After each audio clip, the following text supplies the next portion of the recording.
No, not at all. That's great. Javon, you were talking to earlier, I just wanted to ask you about him. Is that a guy who, with the way that you play, you see him on the court and just immediately you resonate with?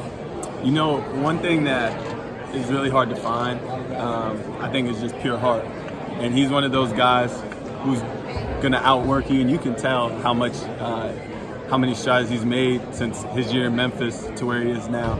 You know, I'd played him twice in Memphis, and I think it was more of he just had a few things a little bit to polish up, and when he came back this summer, I didn't even recognize him. He looked like a completely different player, so I'm looking forward to see what kind of strides he can make this year.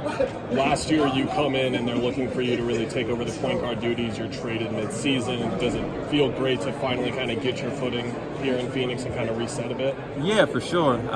You know, that was the first time I'd, not only been traded, but played for a different organization.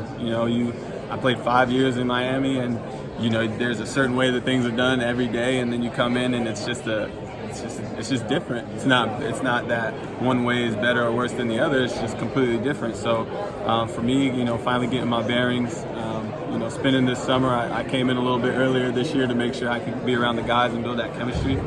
And I'm looking forward to how this year turns out. Something you mentioned last year was coming in and really asserting yourself as a leader in a way you hadn't before. You're still going to do that this year, obviously, I think, but does it feel like a much more balanced group now in terms of vets, youngsters, and guys like yourself who are kind of in between? Yeah, for sure. I mean, there's some guys with some playoff experience, which is huge. I think last year it was 2 guys who have been in the playoffs on that roster, so it's difficult to explain to people what kind of level of basketball you have to get to and what kind of level of preparation and details it takes to be a great team.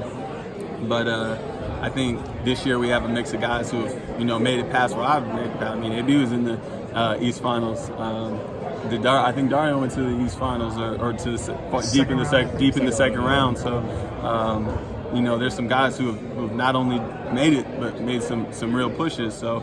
I think there's going to be a level of expectation from those guys coming off of really good teams that they're going to hold the young guys to that standard.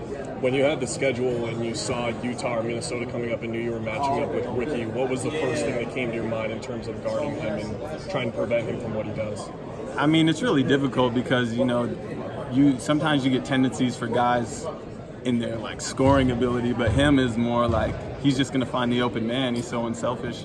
So, playing against him was a little bit harder to game plan for because it's all based off of reads. You can guard him one way, but there's still another read to make, and he's really good at making multiple, reads in a game. Is he the type of guy where once you play with him, you're kind of used to seeing the opening and being like, okay, I can get a pass here, and then for him the ball's already kind of on the way? Is it that sort of striking difference? Yeah, for sure. It's gonna be awesome to be able to run the lane and know that he knows where you're at.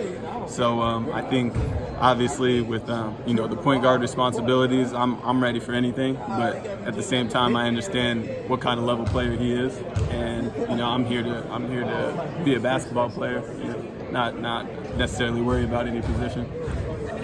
We were joking with Javon earlier. You have Ellie, you have Jalen, a lot of young guys at your position. What's it like to you and Ricky sort of running the show there at guard with Devin and having a lot of young guys to mentor this year? I mean, it's going to be awesome. I think that these guys, they're not looking at themselves as young guys. They're looking at themselves as basketball players, which is what they should do. Obviously there's going to be a lot of time to learn and to grow. But at the same time, you never know what a season brings or provides. I've been in a situation where I was the third string and I ended up starting for a month. So it's you never know what it's like going into the season. With injuries or with just different things shifting here and there. So the best thing they can do is stay ready and continue to learn. What level of uncertainty did you feel this summer when the roster was turning over and James Jones was making all the moves? Did you get assurances you were going to stay with the Suns, or did you not know? I mean, nobody knows for sure, but I don't think you would trade for somebody, at the end of last season when you have a whole nother year on the contract. They didn't have to make that trade last year. It wasn't something their hand wasn't forced, so I felt some level of certainty that you're not going to trade somebody with that type of salary for, just to try and get off him. You saw how hard it was for the Heat to get off of it. So, you know what I mean? Like, I don't think they would take it on just to try and get off of it. All right, cool.